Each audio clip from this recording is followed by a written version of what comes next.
Marc, chapitre 14. La fête de la Pâque et des pains sans levain devait avoir lieu 2 jours après. Les chefs des prêtres et les spécialistes de la loi cherchaient les moyens d'arrêter Jésus par ruse et de le faire mourir. Ils se disaient en effet que ce ne soit pas pendant la fête, afin qu'il n'y ait pas d'agitation parmi le peuple. Comme Jésus était à Béthanie, dans la maison de Simon le lépreux, une femme entra pendant qu'il se trouvait à table.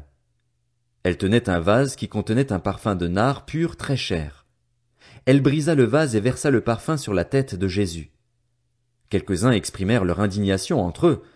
À quoi bon gaspiller ce parfum? On aurait pu le vendre plus de 300 pièces d'argent et les donner aux pauvres. Et ils s'irritaient contre cette femme. Mais Jésus dit, Laissez-la. Pourquoi lui faites-vous de la peine?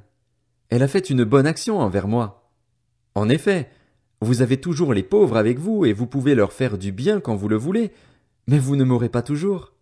Elle a fait ce qu'elle a pu, elle a d'avance parfumé mon corps pour l'ensevelissement. Je vous le dis en vérité, partout où cette bonne nouvelle sera proclamée, dans le monde entier, on racontera aussi en souvenir de cette femme ce qu'elle a fait.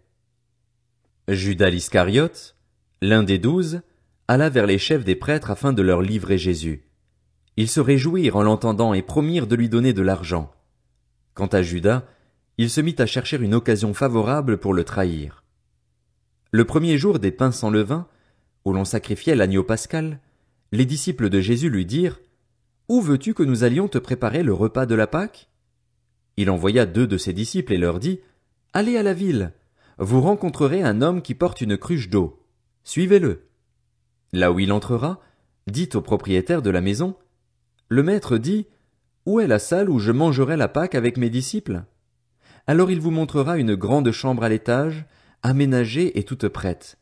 C'est là que vous nous préparerez la Pâque. » Ses disciples partirent, arrivèrent à la ville et trouvèrent tout comme il le leur avait dit, et ils préparèrent la Pâque. Le soir venu, il s'y rendit avec les 12. Pendant qu'ils étaient à table et qu'ils mangeaient, Jésus dit, « Je vous le dis en vérité, l'un de vous, qui mange avec moi, me trahira. » Ils devinrent tout tristes et lui dirent l'un après l'autre, « Est-ce moi ?» Il leur répondit, « C'est l'un des 12, celui qui met la main dans le plat avec moi. Le Fils de l'homme s'en va conformément à ce qui est écrit à son sujet, mais malheur à l'homme par qui le Fils de l'homme est trahi.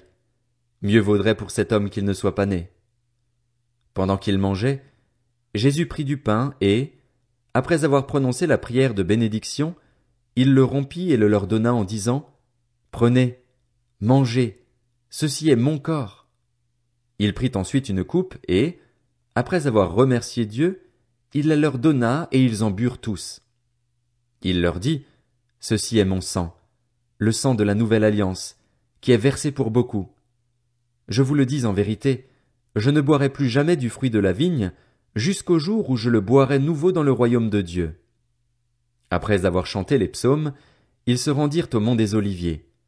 Jésus leur dit, « Vous trébucherez tous, cette nuit, à cause de moi, car il est écrit, Je frapperai le berger, et les brebis seront dispersées.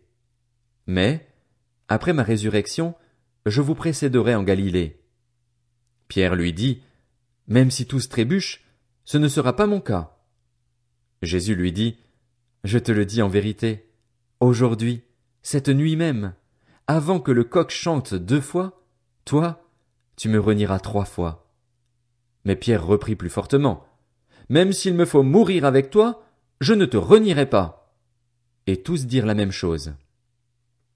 Ils se rendirent ensuite dans un endroit appelé Gethsémanée, et Jésus dit à ses disciples, « Asseyez-vous ici pendant que je prierai. » Il prit avec lui Pierre, Jacques et Jean, et il commença à être saisi de frayeur et d'angoisse. Il leur dit, « Mon âme est triste à en mourir. Restez ici, éveillés. » Puis il avança de quelques pas, se jeta contre terre et pria que, si cela était possible, cette heure s'éloigne de lui. Il disait, « Abba, Père, tout est possible. Éloigne de moi cette coupe. Toutefois, non pas ce que je veux, mais ce que tu veux. » Il vint vers les disciples, qu'il trouva endormis, et il dit à Pierre, « Simon, tu dors, tu n'as pas pu rester réveillé 1 seule heure.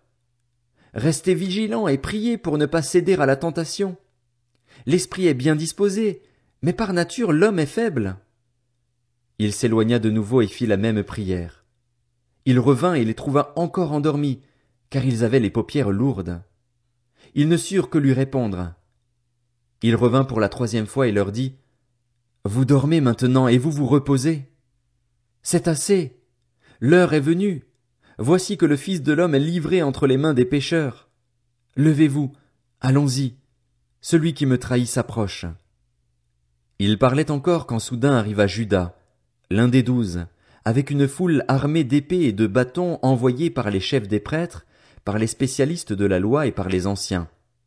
Celui qui le trahissait leur avait donné ce signe: « L'homme auquel je donnerai un baiser, c'est lui. Arrêtez-le et emmenez-le sous bonne garde. » Dès qu'il fut arrivé, il s'approcha de Jésus en disant: « Maître !» Et il l'embrassa. Alors ces gens mirent la main sur Jésus et l'arrêtèrent. Un de ceux qui étaient là tira l'épée, frappa le serviteur du grand prêtre et lui emporta l'oreille. Jésus prit la parole et leur dit: « Vous êtes venus vous emparer de moi avec des épées et des bâtons, comme pour un brigand. J'étais tous les jours parmi vous, enseignant dans le temple, et vous ne m'avez pas arrêté. Mais c'est afin que les Écritures soient accomplies. » Alors tous l'abandonnèrent et prirent la fuite. Un jeune homme le suivait, habillé d'un simple drap. On l'attrapa, mais il lâcha le drap et se sauva tout nu. Ils emmenèrent Jésus chez le grand prêtre, où se rassemblèrent tous les chefs des prêtres, les anciens et les spécialistes de la loi.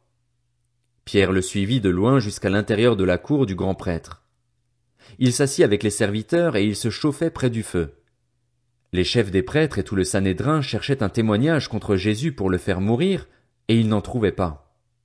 Beaucoup rendaient en effet de faux témoignages contre lui, mais les témoignages n'étaient pas concordants.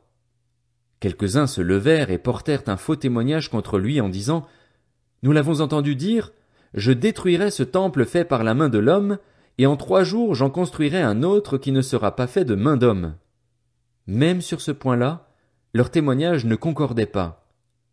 Alors le grand prêtre se leva au milieu de l'assemblée et interrogea Jésus en disant: « Ne réponds-tu rien? Pourquoi ces gens témoignent-ils contre toi? » Mais Jésus gardait le silence et ne répondit rien. Le grand prêtre l'interrogea de nouveau et lui dit: « Es-tu le Messie, le Fils du Dieu béni? » Jésus répondit: « Je le suis, et vous verrez le Fils de l'homme assis à la droite du Tout-Puissant et venant sur les nuées du ciel. » Alors le grand prêtre déchira ses vêtements et dit: « Qu'avons-nous encore besoin de témoins? Vous avez entendu le blasphème. Qu'en pensez-vous? » Tous le condamnèrent, déclarant qu'il méritait la mort. Quelques-uns se mirent à cracher sur lui, à lui mettre un voile sur le visage et à le frapper à coups de poing en lui disant: « Devine !» Même les serviteurs le frappaient en lui donnant des gifles. Pendant que Pierre était en bas dans la cour, une des servantes du grand prêtre arriva. Elle vit Pierre qui se chauffait, le regarda et lui dit: « Toi aussi, tu étais avec Jésus de Nazareth. » Il le nia en disant: « Je ne sais ni ne comprends ce que tu veux dire. » Puis il sortit pour aller dans le vestibule. Alors un coq chanta. La servante le vit et se mit à dire de nouveau à ceux qui étaient présents: « Il fait partie de ces gens-là. » Il le nia de nouveau. Peu après, ceux qui étaient présents dirent encore à Pierre: « Certainement, tu fais partie de ces gens-là, car tu es galiléen, tu as le même langage. » Alors il se mit à jurer en lançant des malédictions: « Je ne connais pas cet homme dont vous parlez. » Aussitôt, pour la 2e fois, un coq chanta. Pierre se souvint alors de ce que Jésus lui avait dit: « Avant que le coq chante 2 fois, tu me renieras 3 fois. » Et en y réfléchissant, il pleurait.